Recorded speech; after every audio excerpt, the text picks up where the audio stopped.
पीर जो ॻोठ वेझो वॾा महेसर जे ॻोठ अली साईं आबाद में सूफ़ी फ़क़ीर अमीर बख़्श रहमतुल्लाह अलैह जो सालियानो 34हों उर्स मुबारक मल्हाइण जे लाइ वॾे धूमधाम सां तयारियूं शुरू थी वयूं आहिनि।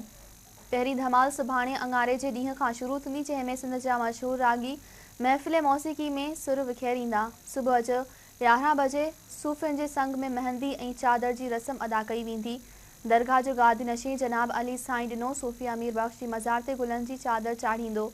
उर्स जे सिलसिले में बैरिस्टर सरफराज़ अली जी निगरानी में समूरा इंतज़ाम मुकमल कया विया आहिनि। उर्स जे मौक़े ते ज़ाइरीन ऐं अवाम जी ख़िदमत जे लाइ जोड़ल अल ख़िदमत कमेटी जा मेंबर फ़क़ीर माशूक़ अली, मौलवी अज़हर, फ़क़ीर जमील अहमद, ग़ुलाम मुस्तफ़ा, रहीम बख़्श, अली अब्बास ऐं ॿिया महिमाननि जी भरपूर ख़िदमत कंदा। उर्स जे मौक़े ते अॼु सूफ़ी रागी महबूब फ़क़ीर माशूक़ फ़क़ीर दिलबर जलालाणी ऐं ॿियनि जे संग में राग करायो वियो आहे।